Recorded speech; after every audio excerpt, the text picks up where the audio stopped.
Bismillahirrahmanirrahim. Assalamualaikum. Salam selamat dan sejahtera. Saling mendoakan di antara kita. Jawablah, Waalaikumsalam. Jawablah, Waalaikumsalam. Jawablah, Waalaikumsalam. Sudah. Nggak apa-apa sih banyak. Masya Allah. Cukup satu aja. Nggak apa-apa dah biar dapat pahala banyak. Masya Allah. Alhamdulillahirrabbilalamin. Segala puji terutama dan yang paling utama tetap kita panjatkan kepada Allah Subhanahu wa taala, yang mana sampai hari ini Allah masih memberikan kita nikmat. Nikmatnya banyak sekali loh, Nda. Iya, Masya Allah, nikmatnya banyak sekali. Nikmat iman, pinter. Nikmat Islam, iya. Nikmat kesehatan, nikmat waktu, iya, betul sekali. Dan semua nikmat yang Allah berikan kepada kita itu gratis semuanya, Masya Allah. Bagaimana kita tidak akan bersyukur kepada Allah dengan semua nikmat yang seperti itu? Malu dah sama Allah nih gak bersyukur. Iya, betul. Karena itu seperti yang Bunda sampaikan tadi, yang utama dan paling utama kita senantiasa bersyukur kepada Allah Subhanahu wa taala. Karena kita tidak akan mungkin bisa menghitung nikmat yang telah Allah berikan kepada kita. Gratis lagi, iya. Dan tak lupa salawat dan salam tetap tercurah kepada junjungan kita, kekasih kita, idolaku, idola kita semua, panutan kita semua, uswatun hasanah, Rasulullah Shallallahu Alaihi Wasallam, beserta keluarga, sahabat, iya, dan orang-orang yang mengikuti sunnahnya, dengan senantiasa baca sholawat. Allahumma salli wa sallim wa barik ala nabiyina Muhammadin wa ala alihi washabihi ajma'in. Masya Allah, alhamdulillah. Senantiasa Bunda mengucap alhamdulillah dan mengajak semuanya terus mengucap alhamdulillah, karena selain nikmat-nikmat yang tadi disebutkan oleh Bonbon, iya, nikmat apa lagi? Nikmat sekarang Allah kasih kita kesempatan. Oh, nikmat kesempatan, iya, nikmat kesempatan bertolabul ilmi, membuka lembaran-lembaran perjalanan kisah Rasulullah Shallallahu Alaihi Wasallam dalam rangka apa, Bon? Dalam rangka mengkepoin kehidupan Rasulullah. Iya, kenapa harus kepo terhadap kehidupan Rasulullah? Ya, supaya kita semakin tahu, makin tahu apa Rasulullah itu dari bangun tidur sampai tidur lagi, ya. Tadi mulai lahir sampai meninggal, ngapain aja? Oh iya, setelah kita tahu, ya kita teladani, dah. Iya, betul sekali, ya.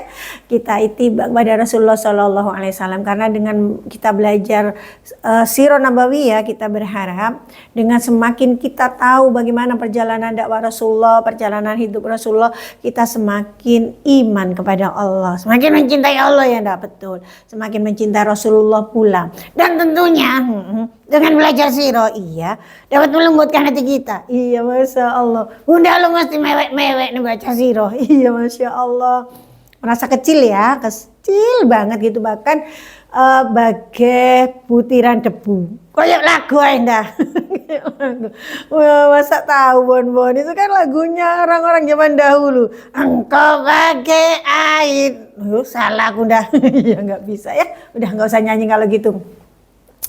Dan memang begitulah kenyataannya, ya. Ketika kita belajar sirah, insya Allah kita introspeksi diri betapa Rasulullah gigih dalam menyampaikan risalah agama ini. Sementara Bunda sendiri Al-Fakir ini, Masya Allah, ya, harus banyak istighfar. Karena seperti yang kita pelajari dalam beberapa kali pertemuan, iya, iya, berkali-kali, ya. Ini pertemuan yang keempat atau kelima, ya. Enggak usah dihitung lah pertemuannya. Yang penting kita masih tetap dalam bab yang sama, ya. Ejekan-ejekan para pendeta Yahudi terhadap agama Islam dan Rasulullah. Betapa banyak, ya, pendeta-pendeta Yahudi itu yang melontarkan ejekan kepada Rasulullah. Sudah berapa nama dah kemarin? Kemarin kita sampai nama yang ke-17. Oh, banyak, Yonda, yo. Iya. Dan insya Allah kita akan melanjutkan kembali hari ini nama-nama pendeta-pendeta yang menghujat Rasulullah, yang menghina agama Islam ini.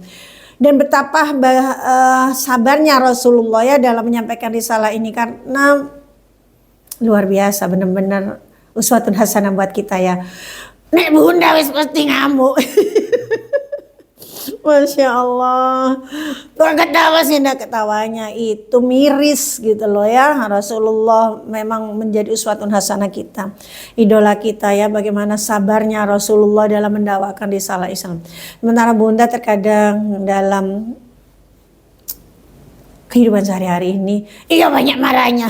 Astagfirullahaladzim, bukan banyak marahnya, Bon. Iya mau doain ngambek. Iya. Dan semoga Bunda berharap ayah, Bunda, Bang Kakak semua yang ada di rumah, balik boleh simbang, teman-teman semua anak solih dan solihah bisa mencontoh akhlaknya Rasulullah ya. Masya Allah, amin. Nah, kita akan memasuki nama ke-18. Bunda tetap berharap ya, seperti yang Bunda sampaikan, yuk kita bersabar di dalam menghabiskan bab ini, karena memang satu bab tapi banyak nama yang harus Bunda sampaikan. Eman-eman begitu ya kalau misalnya tidak disampaikan satu persatu. Iya dah, aku aja lo mikir namanya lo api-api. Ono sing jenenge Abdullah. Iya, Abdullah itu kan namanya Allah. Iya, tapi orang Yahudi menghina Rasulullah. Wah, aku kemes. Gitu ya. Nah, nama ke-18 ini juga tak kalah bagusnya ya. Naham bin Zaid. Berarti anak Zaid, iya. Tapi bukan Zaid bin Harisah, bukan lah. Kalau Zaid bin Harisah itu putra angkatnya Rasulullah. Iya betul. Ini orang Yahudi, pendeta Yahudi. Naham bin Zaid. Ya, Naham bin Zaid ini suatu hari datang kepada Rasulullah. Dia tidak sendiri. Gue teman, iya. Wah, gak jantan. Gak jantan. Gak wani ijen dah. Bawa teman, iya. Senengannya ya. Enggak lah iku. Soalnya dia iku dah. Kenapa? Cari bolo, iya. Supaya Rasulullah iku takut. Tapi Rasulullah gak pernah takut. Iya. Rasulullah sosok yang hebat ya. Naham bin Zaid ini membuat temannya Qordam bin Ka'ab. Loh ya kan jenenge apik maneh. Iya. Dan satunya Bahri bin Amr. Bahri bin Amr. Jadi 3 orang kan mereka menghadap kepada Rasulullah, kemudian mereka bertanya kepada Rasulullah gitu ya.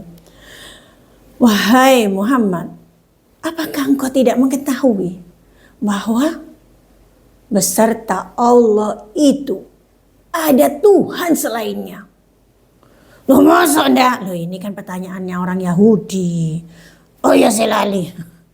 Ini Bunda lupa ya. Lupa apa enggak?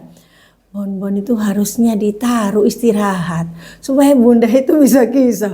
Ya gak enak dah, aku kan soalnya mendengarkan. Iya mendengarkan yang baik dong, tapi jangan disalah kalau Bunda cerita. Ya wes lah, kalau begitu aku ngalah wes. Bon istirahat dulu ya. Iya nggak apa-apa lah. Teman-teman tetap stay tune ya, stay tune. Soalnya ini nama-namanya itu ya Allah bagus-bagus tapi dia orang jahat. Bon istirahat dulu. Tapi nanti terakhir iya. Bon akan muncul, muncul gitu ya.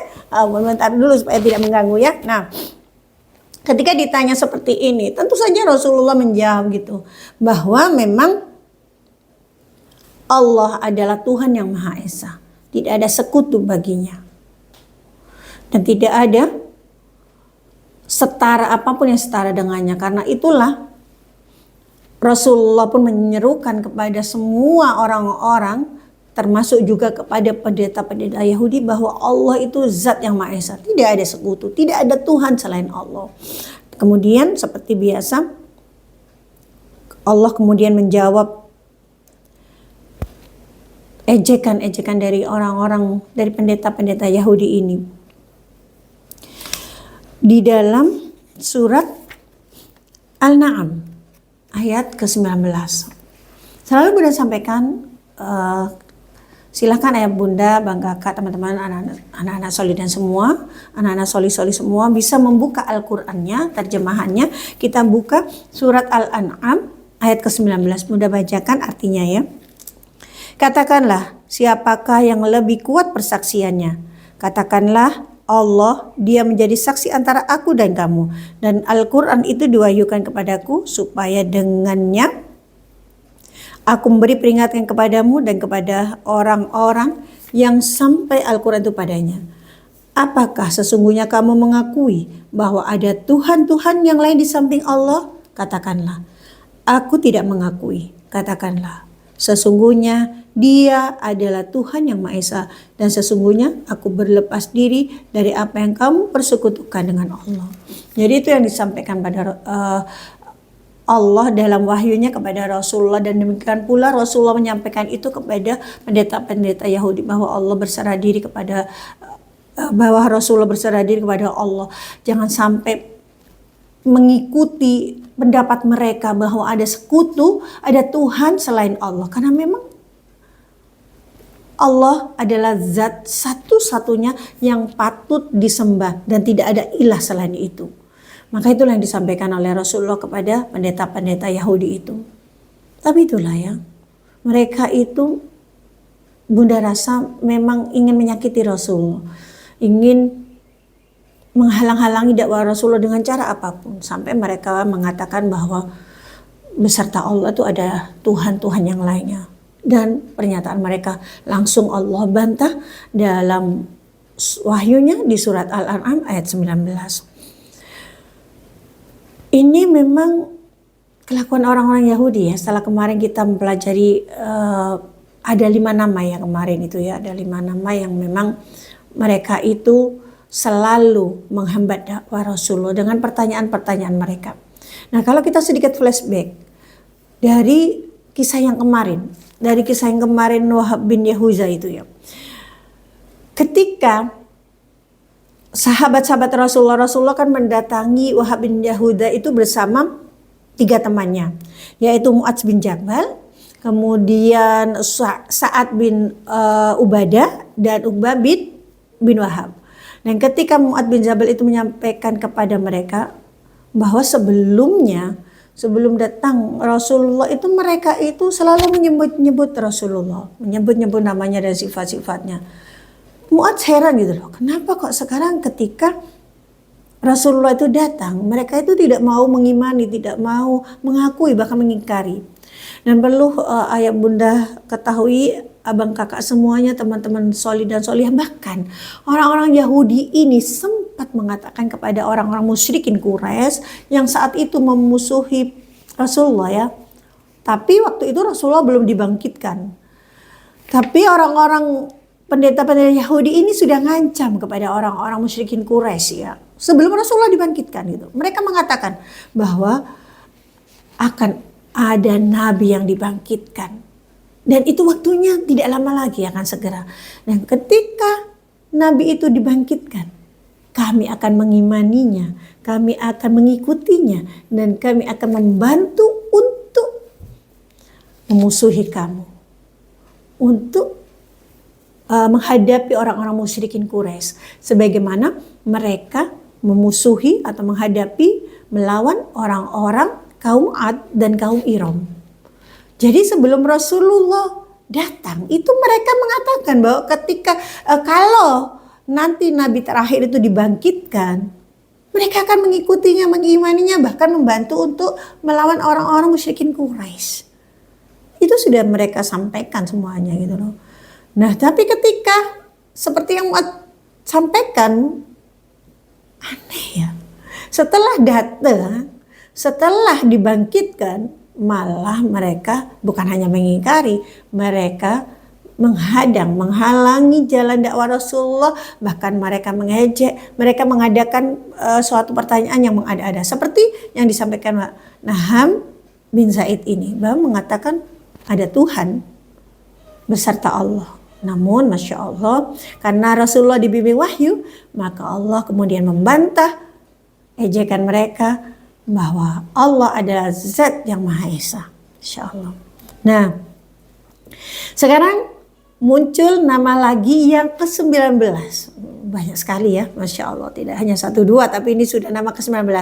Jabal bin Abu Qushair. Jabal bin Abu Qushair, Masya Allah. Bagus banget ya namanya ya. Jabal bin Abu Qushair ini bersama temannya datang kepada Rasulullah Sallallahu Alaihi Wasallam. Temannya bersama Samsul bin Zaid. Namanya sama ya, bin Zaid. Ini juga Samsul bin Zaid. Jangan-jangan memang bersaudara antara Naham bin Zaid sama Samsul bin Zaid. Cuma Bunda juga tidak tahu ini Zaidnya apakah sama, apakah beda, karena memang nama-nama orang-orang Arab zaman dahulu itu hanya begitu ya, satu kata, baru kemudian kita tahu apakah Zaid ini orang yang sama kalau kita melihat bin di belakang nama Zaid lagi, seperti itu ya. Ini Zabal bin Abu Kusyair ini bersama Samsul bin Zaid. Bunda harap yang bernama Samsul jangan tersinggung ya. Ternyata nama Samsul ini adalah nama pendeta Yahudi yang memang menghalangi dakwah Rasulullah gitu loh.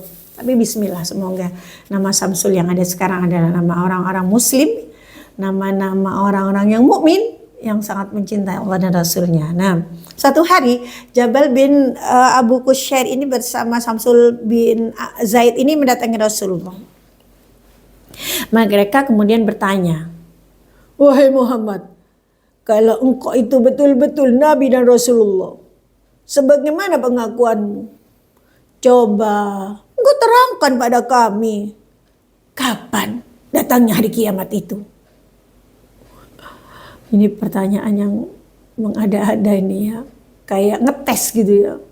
Benar tak ini gitu. Tentu saja Rasulullah tidak menjawab sepatah pun.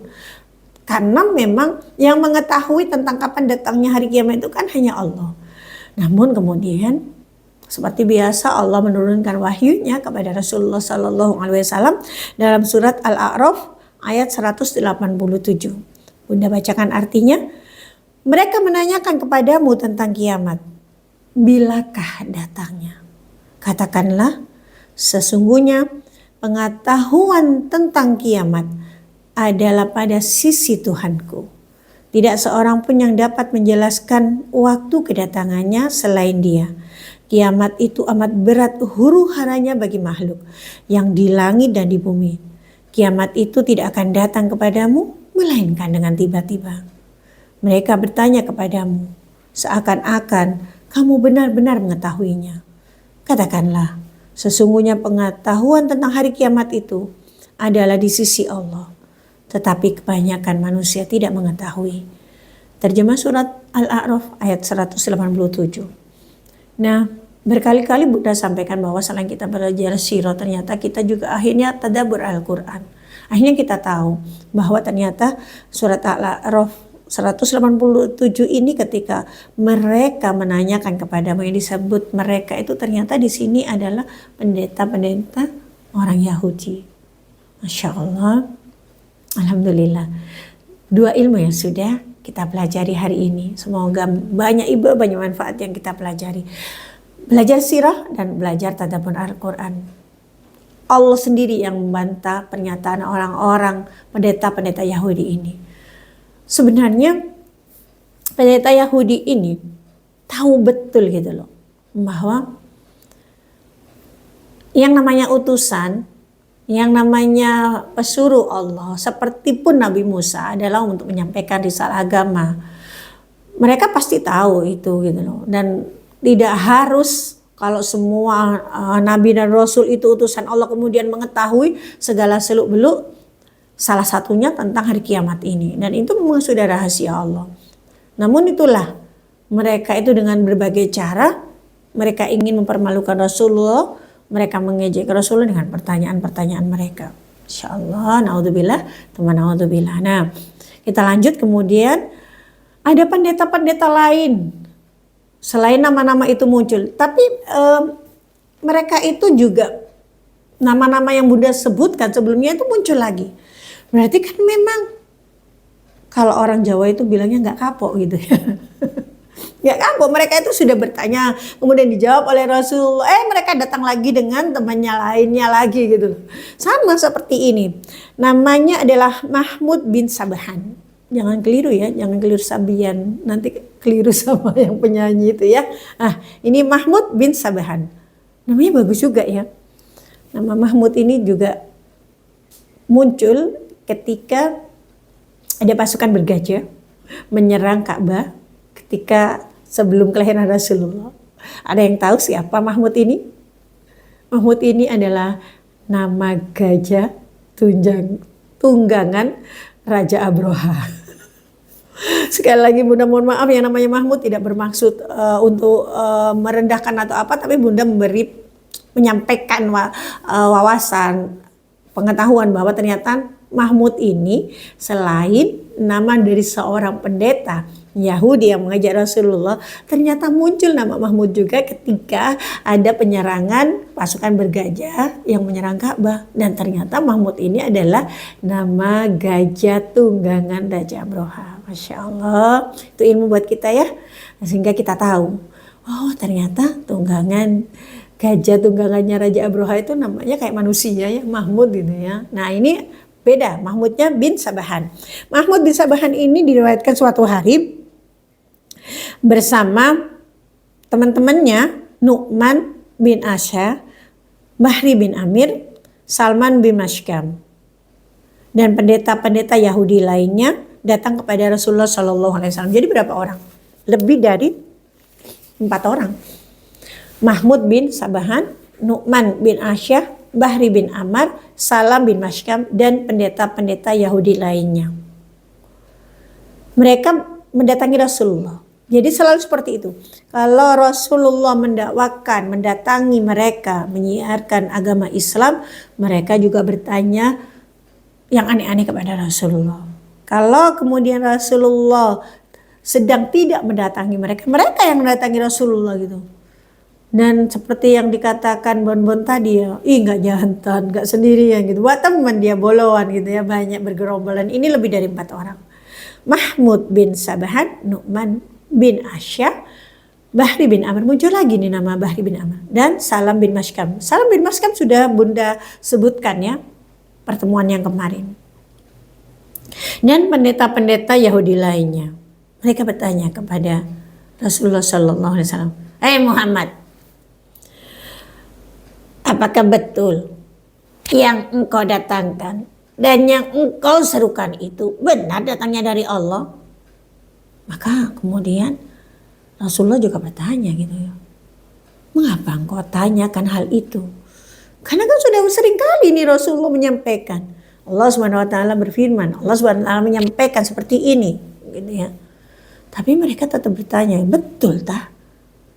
Apa yang kau datangkan dan kau suruhkan itu datangnya dari Allah. Maka Rasulullah berbalik bertanya pada mereka, mengapa kau bertanya pada aku tentang hal ini?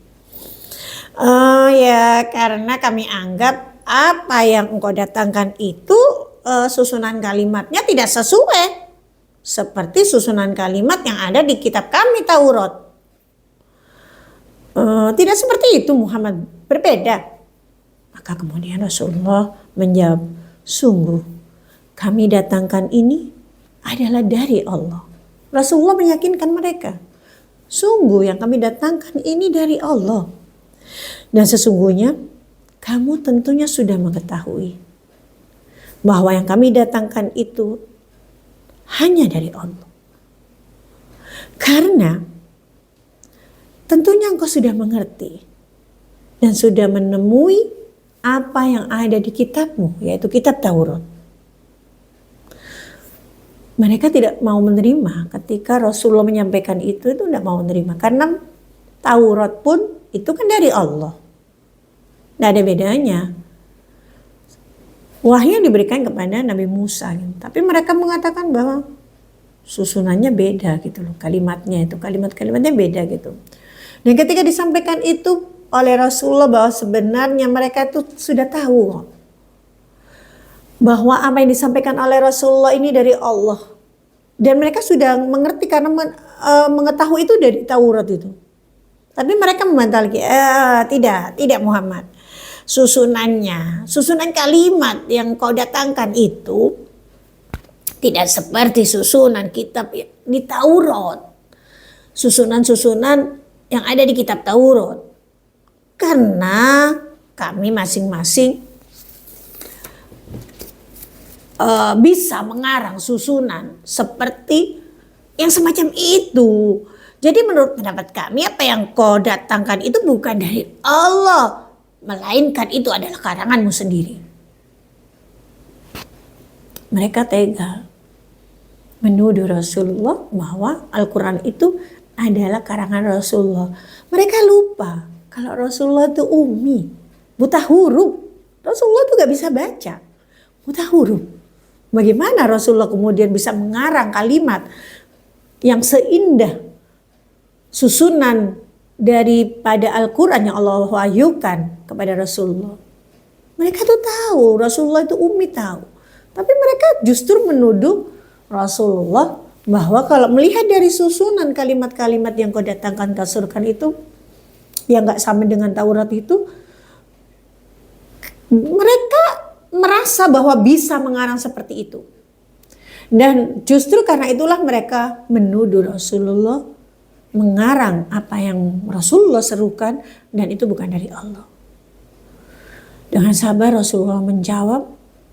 Rasulullah bersabda, seandainya semua jin dan manusia dikumpulkan, bersatu, mereka berhimpun untuk mengarang susunan kalimat yang seperti aku datangkan ini, sudah barang tentu mereka tidak akan dapat berbuat seperti itu.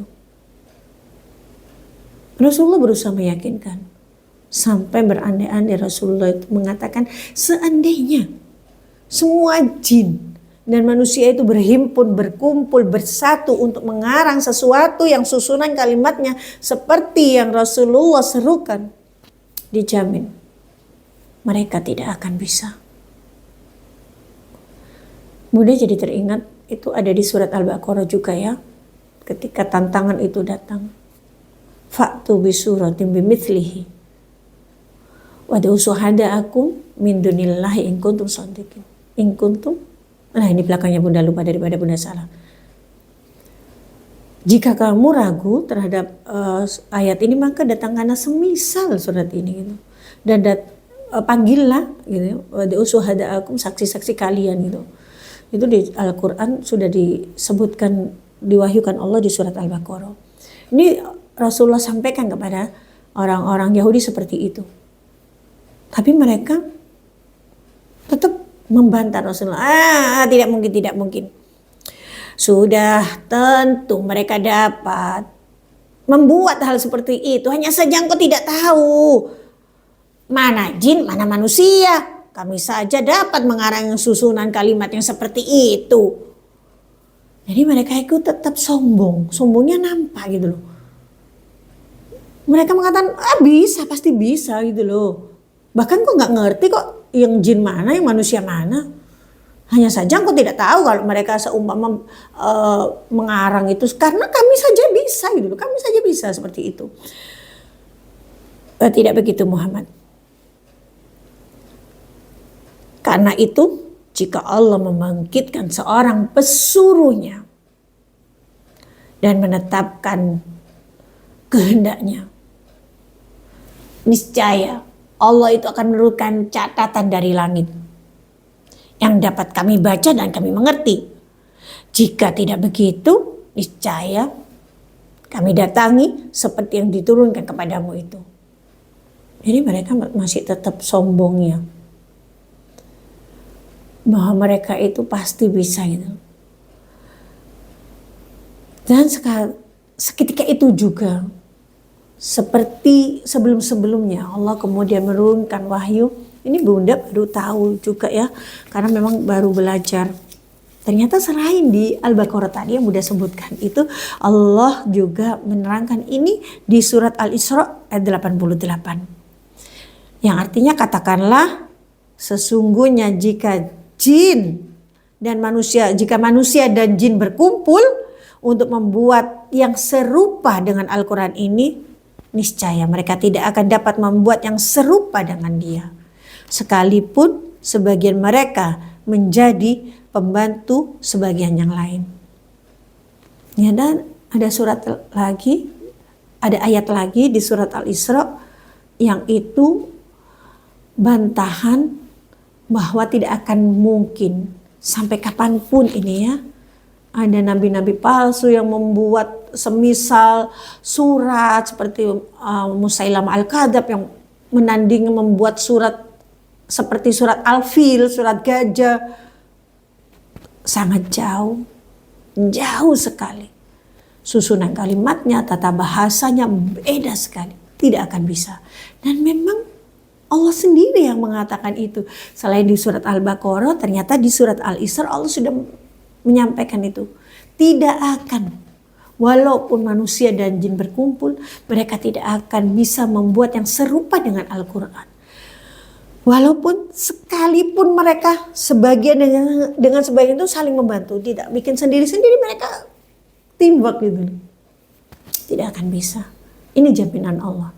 Maka sampai sekarang pun kalau seandainya ada yang memasukkan Al-Quran, pasti ketahuan.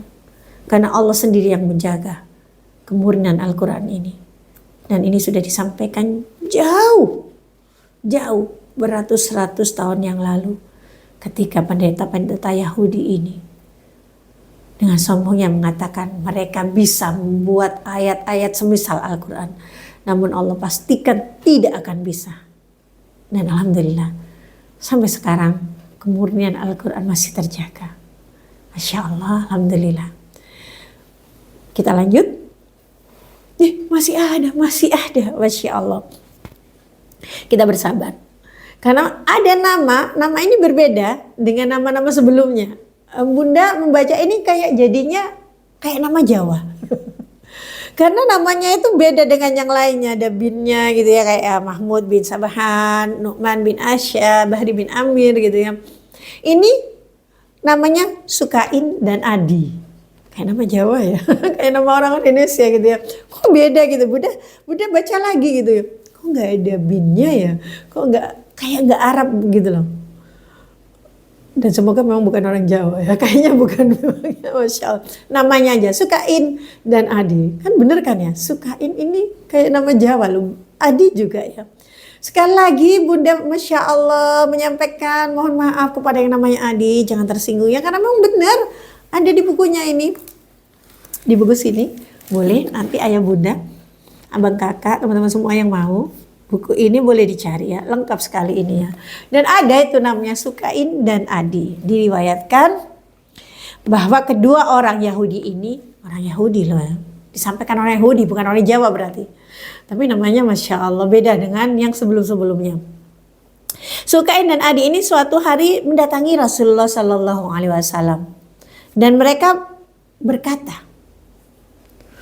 "Wahai Muhammad, pihak kami sesungguhnya itu tidak pernah mengetahui bahwa Allah menurunkan sesuatu apapun kepada manusia sesudah Nabi Musa.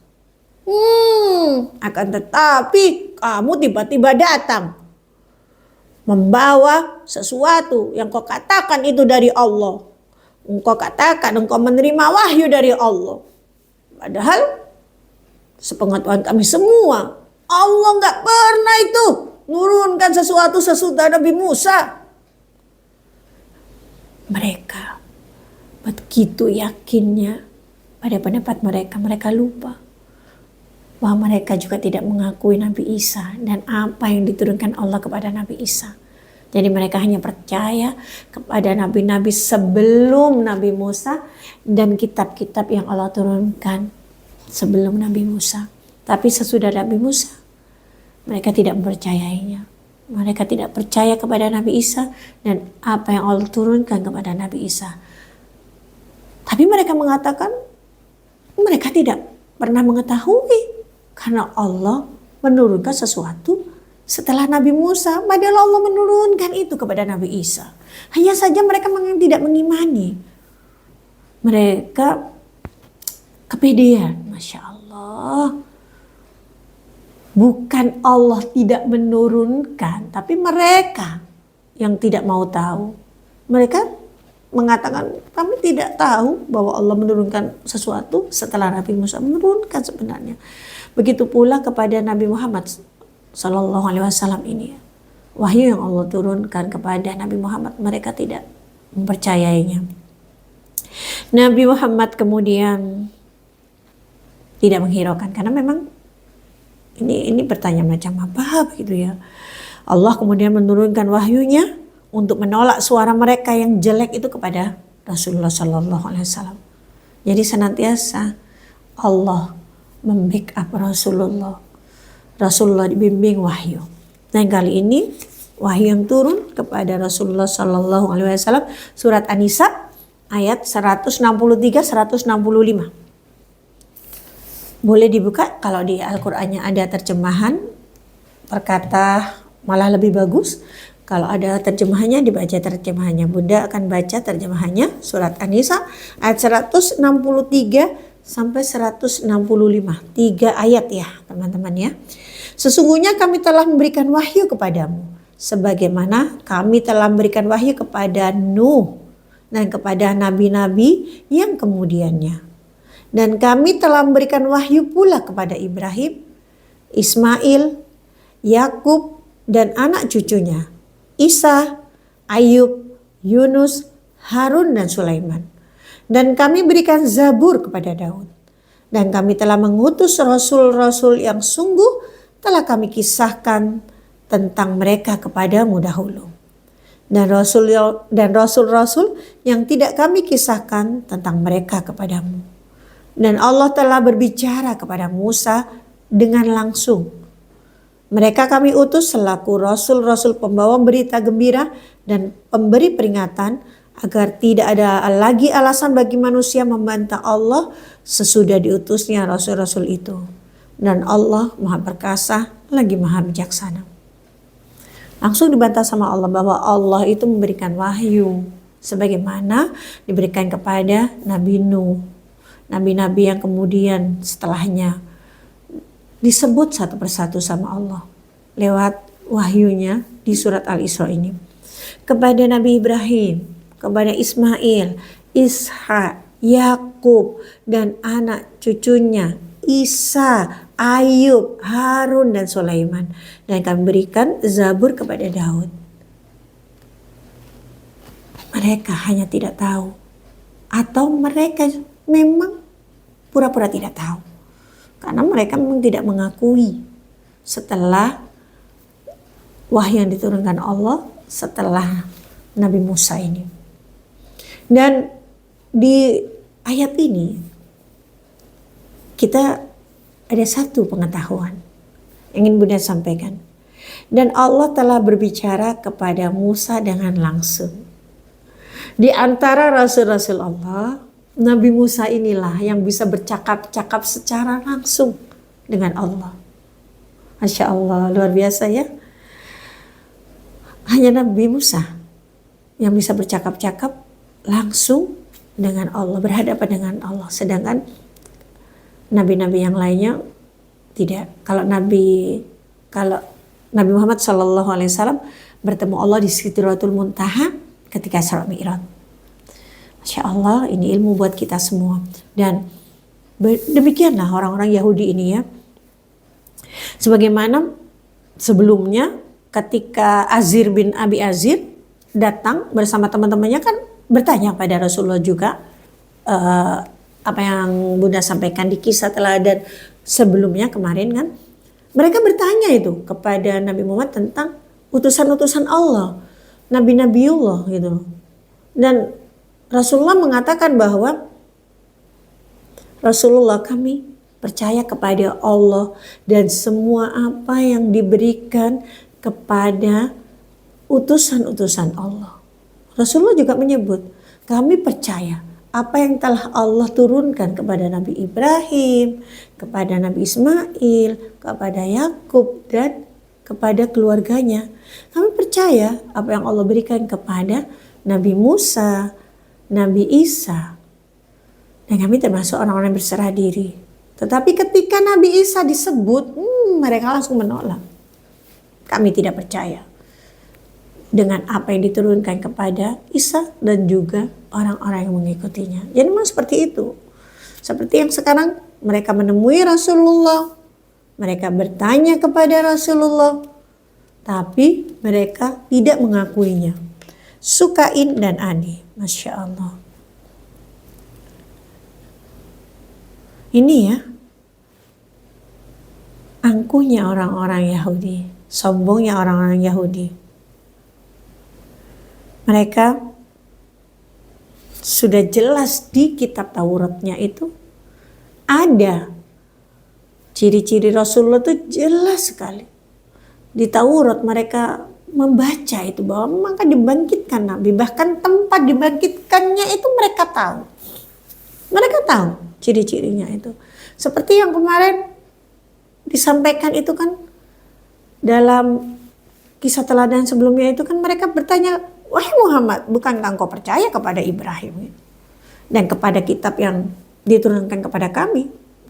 Tapi hebatnya Rasulullah menjawab, iya percaya, tapi kenapa kamu sendiri itu menyembunyikan, tidak mau menyampaikan apa yang ada isi Taurat itu kepada orang-orang gitu, kepada semua umat gitu.